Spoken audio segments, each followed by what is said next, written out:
લખતર નજીક નર્મદા કેનાલમાંથી તરતી મળી આવી પુરુષની લાશ। લખતર તાલુકામાંથી પસાર થતી નર્મદા કેનાલમાં લાશો મળવાના બનાવો અવારનવાર સામે આવી રહ્યા છે। ત્યારે આજે લખતર તાલુકાના તરમણિયા ગામ નજીકથી પસાર થતી નર્મદા કેનાલમાંથી એક પુરુષની લાશ મળી આવી હતી। લખતરના કડુ તરમણિયા ગામ નજીકમાંથી પસાર થતી નર્મદા વિભાગની વલ્લભીપુર કેનાલમાં તરમણિયા ગામ નજીક ગત રાત્રિના કેનાલમાં એક અજાણ્યા પુરુષની લાશ તરતી હાલતમાં જોવા મળી હતી। કેનાલમાં તરતી હાલતમાં લાશ હોવાના સમાચાર વાયુ વેગે ફેલાતા આજુબાજુના ગ્રામજનો કેનાલ પર એકઠા થઈ જવા પામ્યા હતા।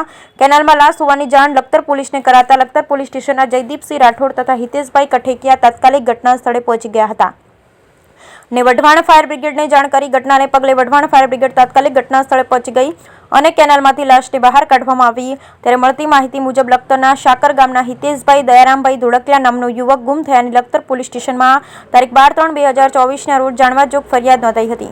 ત્યારે કેનાલમાંથી લાશ મળતા પોલીસ દ્વારા ગુમ થયેલા યુવકના પરિવારજનોને સ્થળ પર બોલાવાતા તેઓ કેનાલમાંથી મૃત હાલતમાં મળી આવેલ યુવક ગુમ થયેલ હિતેશભાઈ દયારામભાઈ ધોળકિયા હોવાનું જણાવ્યું હતું।